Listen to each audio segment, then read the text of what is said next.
Hey, seventh grade, welcome back. Today we are continuing with our TED Talk preparation, and we are building our outline today. Our first step, however, is to watch the TED Talk by John Green right here. If you've already done that, excellent. If you haven't, stop the video, go back and watch it. You did it? Okay, great.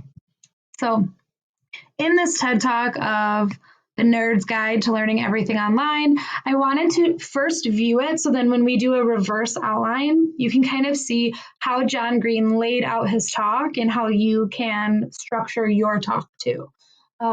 So first, we thought about what the central idea was from this TED Talk. What is the main point? What's John Green going to teach us? And the big piece would be that online spaces have become learning communities for a new generation.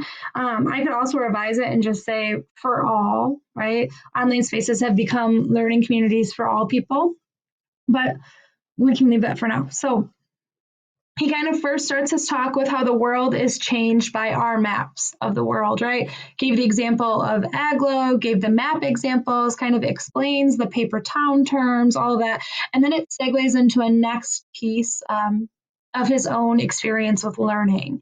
So you kind of have to give your own background experience with education for him to tie into his central idea. So we found out how he felt about education as a 12-year-old, right? He thought education was really just a series of hurdles that you had to get through in order to get a good job, which he wasn't really interested in. And he added in some really great personal anecdotes as well as humor about how a necktie is similar to tying a noose around your neck every morning, and how he really wasn't interested in those options.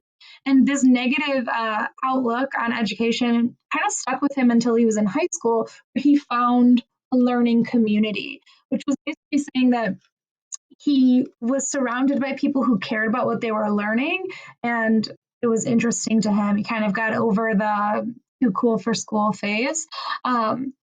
And then he also talked about these personal anecdotes of outside of school, right? He memorized the poem for a girl he had a crush on. He learned about economics terms and how it applies to his own life from a video game and his buddy, opportunity cost, right? And how it plays into his college life and his career and everything like that. It doesn't kind of segue into that next section of his speech until he talks about how in his adult life, after he quit his job, that he didn't really feel like he had a learning community. So he felt like the learning he was trying to do wasn't meaningful or didn't, it kind of felt similar to how he did as a 12-year-old.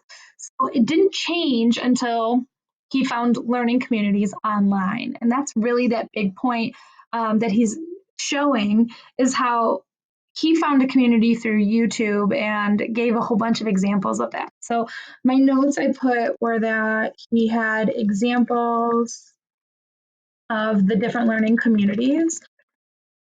I'll fix the spacing and all that in a second. He also talked about how people learning by choice were also engaged, like they chose to engage in difficult conversations and questions, complicated things about that topic, all online, mostly because they just wanted to, which is really powerful. There we go. And I don't really like the indent. There we go, much better. And I'd also add in that this online community or these spaces create lifelong learners, right? It's not necessarily just for adolescents or teens. You can be any age and still learning something through these online communities. I would say that those are the big takeaways. Those are like the big segments of his talk. So this is how that outline kind of laid out. Your central idea, right? What do you want the audience to take away? And then what are your kind of three pieces or three chunks of your talk? And then what are the many examples, anecdotes, humor, jokes, whatever you want to include in those subtopics or those three segments, right? So let's look at your example today that you are going to start crafting. Like, what do you want to inform your readers about for your research topic? I do think that you should have words and phrases on this outline rather than long sentences. If you are someone who loves to type everything out, I really encourage you to do that below here, but you don't need to do that in an outline, okay? Because it gets a little bit wordy and messy and hard to follow.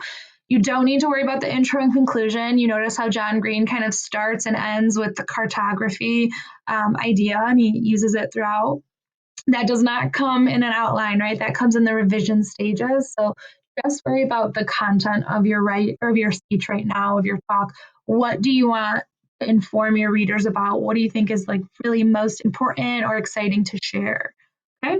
I also love this tip right here that you should talk it out loud. You should say it to yourself. Use like a stuffed animal, an object in your room or wherever you are, a friend, family member, whatever it is. Literally practice it out loud just to hear the flow. Think about the wording. If it builds or connects or makes sense, that's always a really helpful strategy. So this is the outline, right? Your central idea. You should have 3 subtopics, and then within those subtopics, have some type of detail, fact, evidence, humor, anecdote, whatever it is that you feel like you want to share. And then I, of course, think it's really helpful to look through your notes and see how you kind of want to structure this. Last but not least, think about graphics or visuals or charts or anything that you want to include. I know some of you have already emailed me or asked about like, when are we videoing? How are we videoing? That will come next week. I'm going to give some how-tos and suggestions and strategies for that. But for now, is just about planning the content, like what you are saying, right? So let's focus on that first. And if you have any big questions about recording, I'll answer those in emails, okay? You can shoot me an email. But as a reminder, creating your outline, like what's that central idea? What are some 3 pieces of that with your details and evidence? And then if you can find any graphics, visuals, charts, etc., that you would like to include, I know that you do need to have at least 1. So please find those things today, put that all together, and I will be leaving feedback on this form before our next class. Okay, I'm looking forward to seeing your outlines. Of course, if you have any questions, please email me or come to office hours Monday and Wednesday from 11 to 12. Have a great day.